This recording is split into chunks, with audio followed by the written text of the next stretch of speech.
Hello students, how are you? I hope you are doing good. Welcome to my channel Science by Gitanjali Kaushik. In 12th class unit genetics, today we will discuss Mendelian disorders. Previous videos में हम chromosomal disorders already discuss कर चुके हैं. Please do visit previous videos. Today we will discuss genetic Mendelian disorders. देखो genetics में आपको पता होना चाहिए ये बात, और अगर नहीं भी पता है तो do visit previous videos, because in previous videos हम ऑलमोस्ट ये चैप्टर कंप्लीट कर चुके हैं. We just move to the last major topic of the chapter, that is Mendelian disorders. वो ऑटोसोमल भी हो सकते हैं और सेक्स लिंक्ड भी हो सकते हैं, क्योंकि प्रीवियस वीडियोज में हम ये पढ़ चुके हैं कि जो सेक्स डिटर्मिनेशन के टाइम की जो क्रोमोसोम्स हैं वो कैसे होते हैं. Two types of chromosomes are there, one is autosome and other is sex chromosome. तो for autosomes and for sex chromosome, sex determination में मेल फीमेल, मेल में XY, फीमेल में XX chromosome. This is the basis of the topic जो हम आज पढ़ेंगे, that is Mendelian disorder. सी chromosome में एलील्स हैं, एलील से जीनोटाइप लिखते हैं, मोनोहाइब्रिड, डाइहाइब्रिड, क्रॉसेस में हम ये सब चीजें पढ़ चुके हैं. तो आपको ये बात पता है कि dominant character and recessive character दो तरह के ट्रेट्स हैं, करेक्टर्स हैं in genetics. Dominant character her situation में अपने आप को एक्सप्रेस करेगा और रिसेसिव करेक्टर सिर्फ होमोजाइगस सिचुएशन में एक्सप्रेस करता है, मींस जब दोनों एलील्स रिसेसिव होंगे तभी. सेम केस अब हम डिसीजेस के साथ पढ़ेंगे. First is autosomal. ऑटोसोमल में भी डोमिनेंट एंड रिसेसिव. ऐसी सिचुएशंस, ऐसे डोमिनेंट कंडीशंस, ऐसी डिसीज जो हर सिचुएशन में अपने आप को एक्सप्रेस करेंगी. अगर एक एलील भी अफेक्टेड है तो भी वो एक्सप्रेस करती है डिसीज, और it can move from generation 1 to generation 2. See autosomal dominant में हमें ये पता है कि there are 3 possible cases, already we discussed in crosses, कि कोई भी सिचुएशन होती है तो उसके 3 पॉसिबल केसेस बनते हैं. Homozygous dominant, heterozygous dominant, homozygous recessive. See the word dominant, यहाँ पे जो डिसीज है वो डोमिनेंट है. डोमिनेंट मतलब अगर दोनों केसेस कैपिटल ए है तो मींस ये डोमिनेंट है. डिसीज भी डोमिनेंट है, means it is the individual should be deceased in further generation. Then it is, we come to recessive case. Recessive case में here both the alleles are recessive. Small a is recessive. और अगर recessive है तो dominant character अपने आप को express नहीं करेगा, और dominant express नहीं करेगा तो disease तो dominant है, means disease express नहीं हो रही है, तो individual is normal. See, in heterozygous situation अगर डोमिनेंट भी प्रेजेंट है, रिसेसिव भी प्रेजेंट है, तो डोमिनेंट ही हमेशा एक्सप्रेस करता है, बिकॉज डोमिनेंट रिसेसिव करेक्टर को एक्सप्रेस ही नहीं होने देगा, तो डिसीज एक्सप्रेस करेगी, तो individual is diseased. I hope this is clear to you. In similar way we can move to the recessive case. Here recessive मतलब क्या, कि जो भी डिसीज आप पढ़ोगे इसके अंदर वो रिसेसिव है. डिसीज रिसेसिव है मतलब कि जब रिसेसिव डिसीज करेक्टर आएगा तभी डिसीज अपने आप को एक्सप्रेस करेगी. डोमिनेंट सिचुएशन में डिसीज एक्सप्रेस नहीं करेगी. सी कैपिटल ए में क्या है, डोमिनेंट करेक्टर है, बट डिसीज तो रिसेसिव है, मींस जो इंडिविजुअल है वो नॉर्मल होगा. Then heterozygous condition, capital A small A.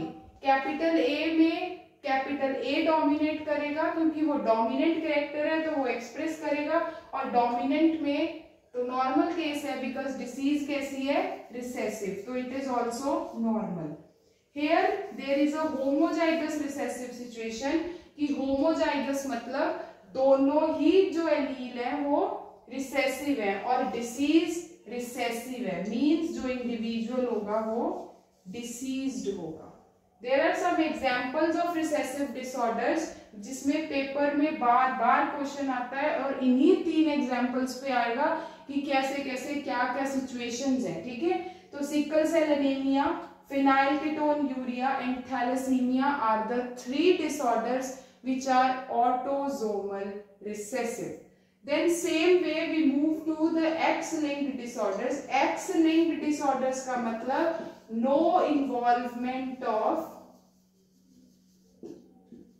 Y, means male में XY क्रोमोसोम है और फीमेल में XX क्रोमोसोम है, Y के साथ तो डिसीज का कोई लिंक ही नहीं है, इसीलिए वो सिर्फ X से लिंक्ड है. That's why the name is X linked disorder. Same here, dominant and recessive.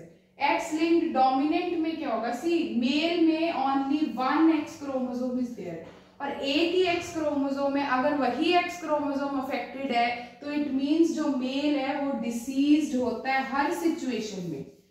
X एक ही है और वही अफेक्टेड है तो हर सिचुएशन में मेल डिसीज्ड ही रहेगा, आइदर अनटिल और अनलेस दोनों क्रोमोसोम्स unaffected ना हो. Suppose there is XY, both are unaffected, then only male can be unaffected. This dot means affected. This dot means this chromosome is affected. ये question बार बार exam में आपसे पूछा जाएगा कि क्यों एक्स लिंक्ड क्रोमोसोम या एक्स लिंक्ड डिसीजेस जो हैं या जेनेटिक डिसीजेस जो हैं वो मेल में प्रोबेबली ज्यादा फ्रीक्वेंसी में अकर करती हैं in comparison to female, because male के पास सिर्फ एक ही एक्स क्रोमोसोम है और वही एक्स क्रोमोसोम अगर अफेक्टेड है तो मेल इन एवरी सिचुएशन, चाहे वो डोमिनेंट डिसीज है चाहे वो रिसेसिव डिसीज है, mail can be deceased. Then we move to the X-linked recessive. Now the disease is recessive. See here the same case, male के पास एक ही X है, चाहे वो डोमिनेंट है चाहे वो रिसेसिव है, पर वो एक्सप्रेस तो करेगा. That means male is diseased here. ठीक है. In female there is XX chromosomes. In first of all in dominant situation. Dominant situation में क्या होगा? डिसीज जो है वो डोमिनेंट है. डिसीज अगर डोमिनेंट है मींस दोनों अफेक्टेड है, दोनों अफेक्टेड है तो डोमिनेंट केस है, तो मींस जो इंडिविजुअल है वो भी डिसीज्ड होगा. देन अगर कोई दो एक्स में से कोई भी एक एक्स क्रोमोसोम अफेक्टेड है तो इट मींस जो वुमेन है, जो फीमेल है, उसको बोलते हैं कैरियर. मतलब अफेक्टेड नहीं होगी, वो कैरियर होगी, मतलब उसके पास वो जीन होगा कि वो नेक्स्ट जनरेशन में डिसीज को कैरी कर सकती है. सी डोमिनेंट डिसीज है, डोमिनेंट डिसीज है तो मतलब क्या होगा कि यहाँ पे एक एक्स कैसा है? डोमिनेंट है और वो अपने आप को एक्सप्रेस तो करेगा ही. Then there is a X X normal. अगर दोनों नॉर्मल है तो individual can be normal. Same here in recessive case. Recessive case में क्या होगा? जो फीमेल के पास एक एक्स अफेक्टेड है वो उसको आप क्या बोलोगे? Carrier female. व्हाई? बिकॉज उसके पास अभी एक ऐसा करेक्टर या एक ऐसा क्रोमोसोम है जिसके पास वो डिसीज वाला जीन जो है वो कैरी हो रहा है. ठीक है. Then we move to X X. X X is normal क्योंकि दोनों ही नॉर्मल है. Then here is a recessive case और recessive case में जब दोनों cases, दोनों एक्सेस अफेक्टेड होते हैं तो कोई डोमिनेंट करेक्टर है ही नहीं एक्सप्रेस करने को, then only female can be diseased. And example is color blindness.